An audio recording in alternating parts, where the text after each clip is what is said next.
pati yung gusto mo pa bumalik sa pagmamarket, ano sabi sa'yo, ayaw mo pa magbago. Sandali. Oo.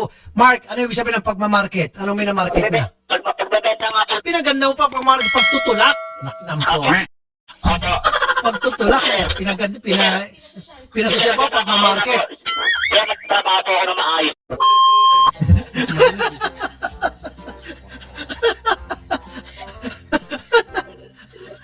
Isang buwan ako nandun doon eh. Bakit ginanon mo ko?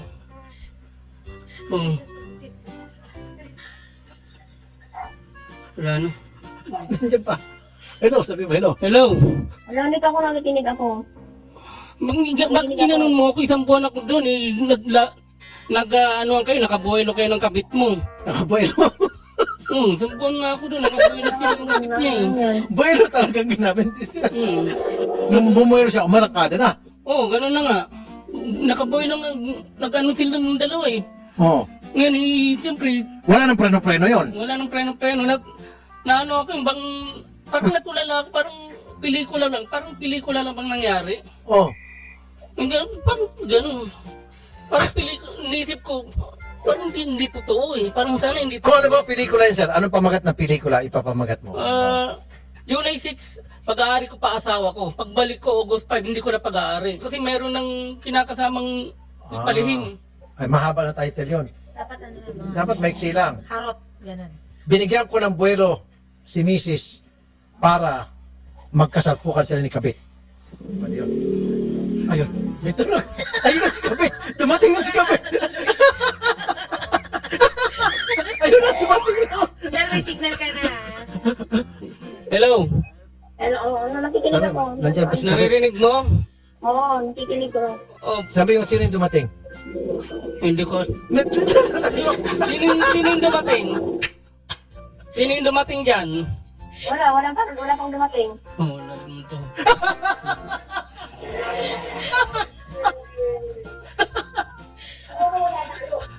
Ano? Andito ako, sabi ko sa'yo, tutuparin ko yung, anuin ko sa'yo, di ba, kahapon, inaanuhan kita. Pumunta. Testingin natin. Malayo lang sa lugar namin, bandang Alabang, para lumayo lang. Saan ba kayo si Kabit? Saan sila ngayon? Quezon City, sa may Holy Spirit. Quezon City, Alabang. Medyo malayo na nga yan. Malayo na yan. Pwede, oo. Isang bus ride lang yon. Oh, Quezon City? Oo. Pero kung hindi ko naman ituturo eh. Isang bus lang eh. Siyempre. Hindi mo sasabihin kung saan. Oo. Para hindi mapunta ni Kabit. Oo. Taxi driver nga pala. Oo. Taxi driver eh. So, paano yun? Hindi, kung halimbawa, kung sa Alabang, eh, hindi ko naman sasabihin, maliban lang kung may magtuturo doon sa kapitbahay ko. Yun lang. Pag may magtulong na kapitbahay, yun lang. Kasi siyempre, alam mo na mga chismoso, ganun. Maraming ikikigay sa atin Oo. mga CCTV. So, paano yun? Malalaman na. And paano sa kung halimbawa, hindi alam ng lahat. Paano pag alis mo ng bahay, masasalisihan ka? Yun ang hindi ko masabi kung masalisihan ako. Kasi alam mo naman yung asawa ko eh, Oh. playgirl eh.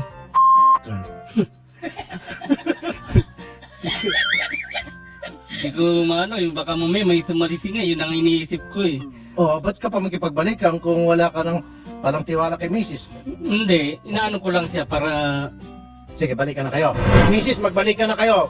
Okay na, magpirma sa barangay sa isang undisclosed place. Wala nakakaalam.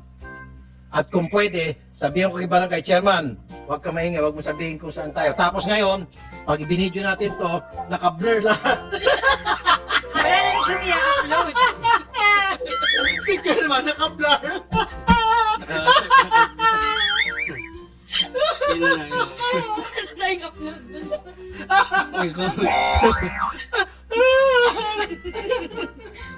Tubig si boss. Tubig si boss. Si chairman naka-blur. Tapos yung Barangay. barangay blur. Puro blur na lang. Pati ko sa blur na lang natin.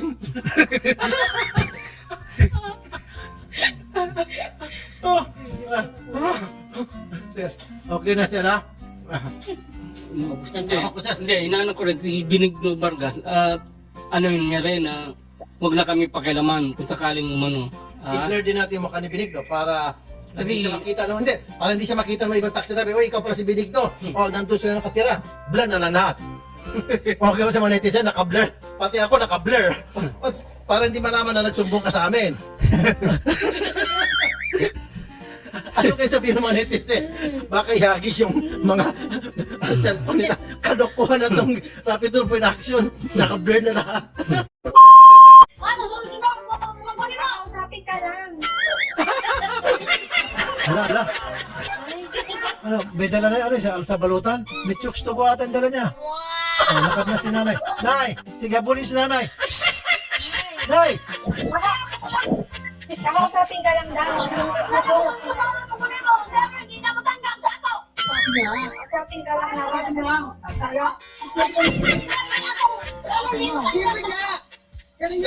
Oh, nay!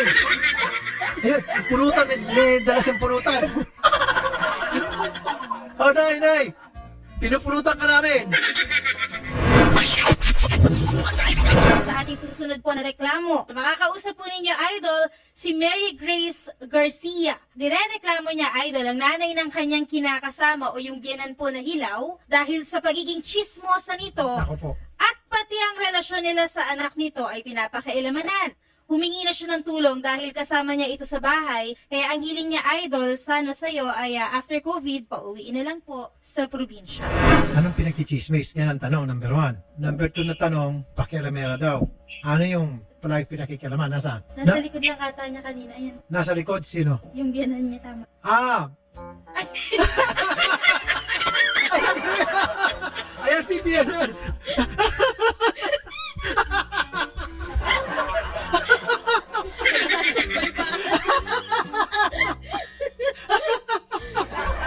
Saan ka nakita yung Bian? Yung inireklamo na sa'yo?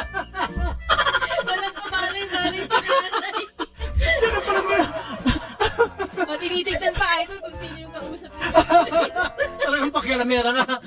Pakialamera nga talaga. Sumilip pala ako naman. Sino kausap mo dyan? Nasa likod lang po. Pero sana face to face na lang. Pero maganda yung pasimple, ano? Pasimple si Biana, sampay-sampay ko niya. Tapos, ano, ako na parang pinag-uusapan niyo. Nagulat kami doon. Ang tawag yan, pinupulutan.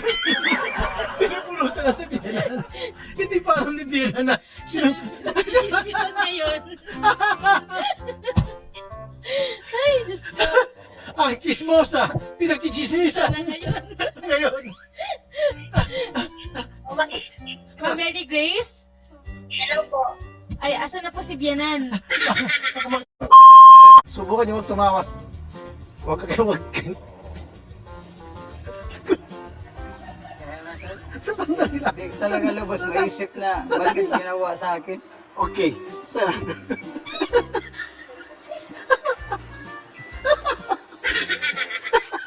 Para hindi gawain ng matinong tao, sir ba?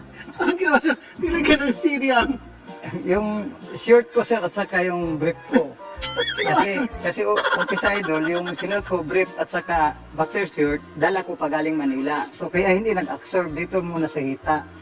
The next night, wala na akong dala galing sa Manila. So yung brief na ang galing sa bahay ko. Sa drawer ko pa kinuha yun, malinis talaga. Susuot na yung brief po ng Ang suot CD. ko, yun, nag-anghang yung ko na naman. Sabi ko, pangalawang gabi na to na ginawa niyo sa akin. Ang shirt ko, linagyan niyo. Ang brief ko, linagyan niyo.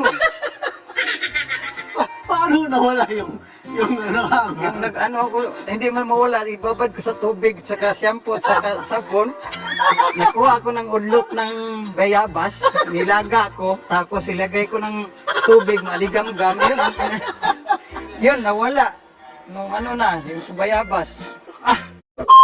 Ako, at least teacher man rin siya. Opo. Okay. Yes. So, sino naglagay ng CD? Yung misis mo o yung biyanan mo? Ang hinala ko umpisa, sir, ang biyanan ko, sir. Kasi may galit siya sa akin. Kasi pinalayas ko siya, sir. Dahil yun nga, Mante. nakialam ko na... Paano na naman CD? Bakit hindi CD? Kasi nang init nga masyado. Nang init nga masyado.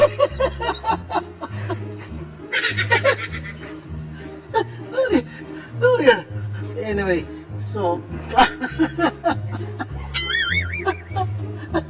anong nangyari ngayon? Hindi, ganito sir, na anuhan ko siya ng kamay kasi ganito nangyari. 26, naramdaman ko yung sa kita ko. Pagka 27, yun naman sa ko sir.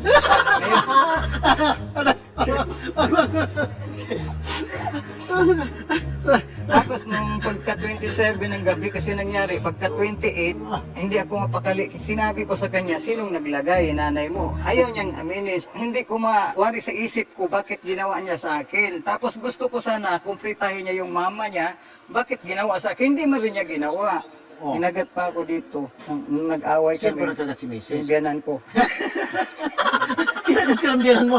Baka yung biyanan mo pinagay ng Isa sili. pa dito sa hita, isa rin dito. Sir, pasensya na. Baka naman may crush sa'yo si biyanan. Ewan ko lang sa kanya, sir. Kasi lang kami. kinagat niya yung kamay mo, Oo. tapos yung singit mo, kinagat din niya. Dito, kinagat. May kagat ako dito O, sa eh hita. baka may crush sa'yo yung biyanan mo. Ano pa nangyari kay Mrs.? Sinita ko lang, nasobra na po ng pagpapaganda. Baka meron doon sa palengke ng kinalulukuhan niya. Yung marami siyang pinapaandam mo, nakashort na isisigin to. Halos malito yung pick na kaya. Sino kayo sinamahan niya sa palagay mo? Lamang lang daw sa paligo to ng Pero hindi ako ganun klaseng babae! Oo, wala akong pera! Pero hindi ako ganun klaseng babae! Nakakasama ka ng loob!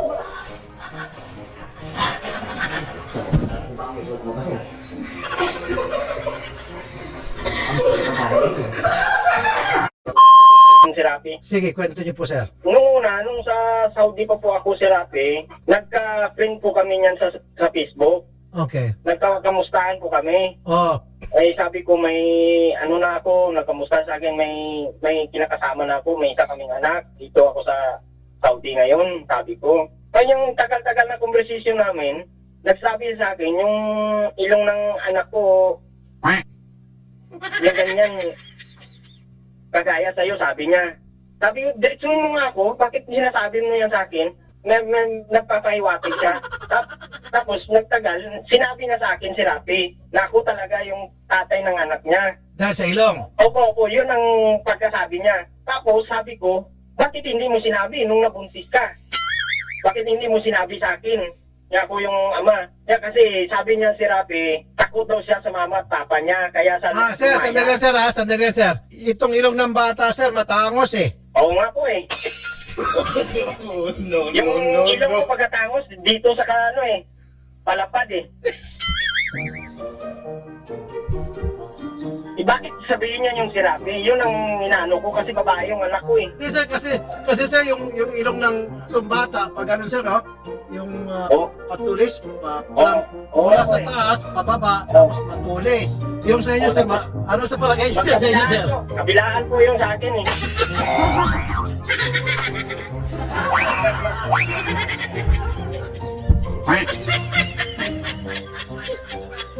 Ano yung sabihin mo, kabilaan?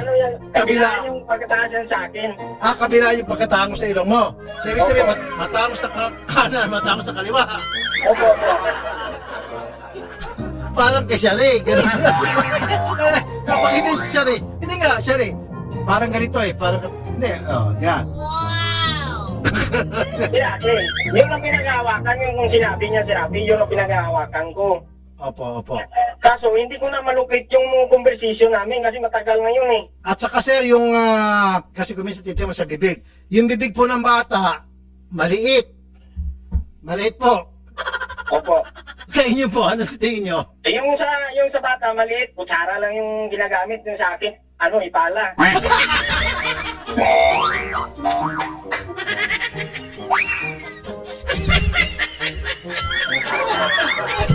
Ayoko. Dati siya sinasabi yung sabi. Yun ang hinahinaan ko. Oo nga, sabi ko malayo man yun, yung itsura ng bata. Yes, sa'yo talaga, yun ang sabi niya si Rapi ha. Okay, sir. Hindi, seryoso na, yung... Ha? Sir, tumatawa si sir. Ba't tumatawa si sir? Ha?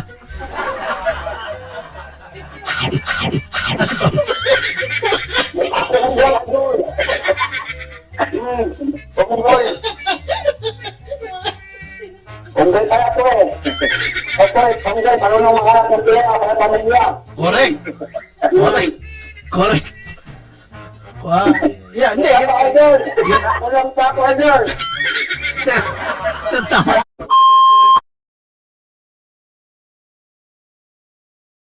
Sabihin, kanina pa si Nanay Rowena. Nanay Rowena, si Nanay Rowena, Itong unggoy nyo mga, unggoy nyo mo, kumain unggoy mong bana, kansaling. Unggoy lagi. Pero, wala akong nakulang sa inyo. Kahit anong pera, urak-urak, padala ako. Sabi mo, padala ka ng pera o padalahan kita. Anong ginawa mo? Kumuha ka ng maaga, tapos uwi ka hapon. Anong hapon? Huwag ka magsinungaling. Hapon. Hapon daw. Huwag ka magsinungaling. Pag tumawag ako, patayin niyo yung cellphone. Tapos pag kayo nang kailangan ng pera, saka tutawag kayo, magagalit pa kayo kung matagal maghulog. Tatawag ako sa email. Ma'am, hulugan mo yung asawa ko. Bakit? Ikaw lang ba dapat entertainin? Kasi may mga anak, dalawa yung inaalagaan ko. Yan ang Away pamilya, bakit sinasabi mo bakit mo ginawa yan? Away pamilya lang. Hindi sa gano'n na mga babae, Oo, mga lalaki ka. Bakit? Kaya na lang laki. Ako, makita ba mo, may babae ba ako? Diba? Mukha akong unggoy. Walang babae ng tumapato lang. Mukhang unggoy eh. Nag-post ka nga sa Facebook, may kabitukulo ka namang babae, bakit ang alam ba ako? Mga post, atong post sa Facebook na babae. Bakit Physical. ang alam ba ako? Wala akong pinupost eh. Hindi akong bigenda. Nakakulit ko kasi siya, sir, kasi nung nagkausap kami, pinapalaya na niya ako, hindi niya ako pakikialaman. Bakit? Ano ba siya kausap ata? Hindi yan totoo, sir. Sabi mo, uwi ka na dito. Pinauwi ako sa, nung sir, kami ako uwi. Tapos na lockdown. okay. Paano sa akin unggoy, ha? Malatang na unggoy. Siya naman, noong araw naman po kami nagkalabuan, siya po ngayon tumawag sa kapitan, pinakahiyan ka niya ako sa kapitan, siya na yung nakipaghiwalay sa akin. Bakit ngayon? Anong nangyari sa'yo? Ikaw yung nakipaghiwalay. Binaliktad mo ako? Ikaw nag-take sa akin. Ay, maghiwalay na tayo kasi naguluhan ako. Sabi ko, nabigla ako. Sabi ko, nabigla ako. Ha? Bakit mo ginawa yun? Sabi ko, bakit naghiwalay ka sa akin? Yung take. Hindi na kaya! Ang unggoy, uminom ng tubig. Nagpinaguitan, nagpapagod, nagtitinda na saging. Okay na, sir. Kabubuhay ba sa ganyan? So, kumakain niya kami, padala mo, pero marami Tingnan mo ako, umayat na ako sa isip ko kayo. Pati yung mga anak natin iniwan mo. Maliit pa.